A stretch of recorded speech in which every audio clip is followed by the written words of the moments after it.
no longer get hold of the drug, partly as it's now so popular for weight loss. Michelle Smith from Bedford has lived with diabetes for more than 30 years, and after struggling with insulin and other drugs, OZEMPIC unlocked a new way of life for her, despite the initial unpleasant side effects. I had been warned that this is not something to be taken on lightly, because for the initial 3 months, it can really upset you. But I stuck at it, and I'm really glad that I did. It's a real game changer for people with type 2 diabetes.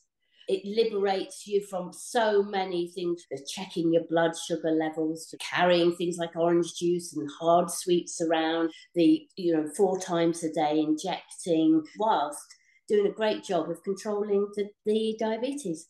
There's been a shortage in the drug, hasn't there? When did it first impact you? I went to my usual chemist to go and collect my prescription, just to be told, well, we don't have it. And sorry?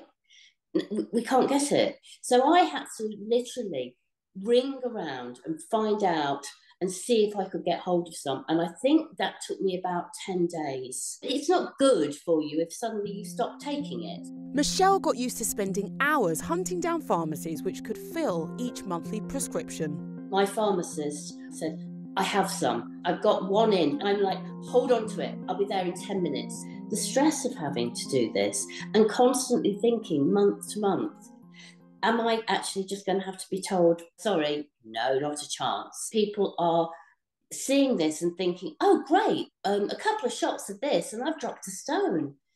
As if it's some kind of cosmetic answer to a weight problem, and it certainly isn't. And if people aren't able to get the correct medication because it's being creamed off for superficial reasons, it has major mental and physical health implications. While the drug is popular for weight loss, it was never licensed as a treatment for that in the UK, even though some doctors have been prescribing it.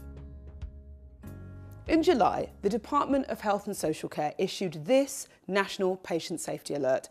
It said to deal with the shortages, new patients shouldn't be put on OZEMPIC or other medications that work in the same way. Significantly, it urged health workers to stop prescribing these drugs for the management of obesity. Dr. James Hyder is a clinical network lead for diabetes prevention in Greater Manchester. It's rare that there's a big alert that can affect so many different people. What kind of issues have you seen at your practice? It's very distressing, I think, for them. It's helped to improve their diabetes, and then to be suddenly told actually that they can't have it is a worry for them, and that puts a lot of pressure on the GP services to cope with that distress as well as coming up with a solution. The medication really only works while it's being taken, so these patients will have a problem if the medication is withdrawn. This is a short-term problem. We'll find ways of getting the patients through this. The Patient Safety Alert System warns that the shortages could continue until at least the end of 2024.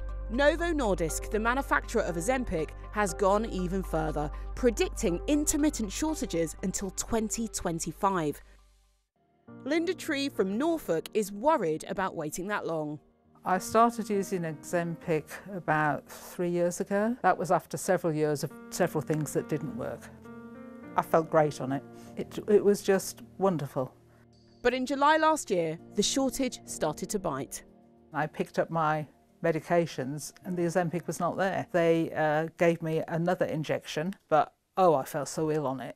It was not right for me. My medical staff have to now find a combination of medications which will work as good as OZEMPIC, but at the moment, nothing is.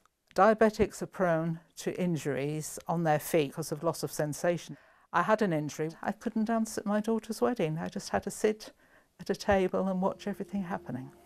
Linda's clinic has told her that she could be back on OZEMPIC by the summer, but it's difficult to be optimistic. Whether OZEMPIC will be available this year, I have no idea.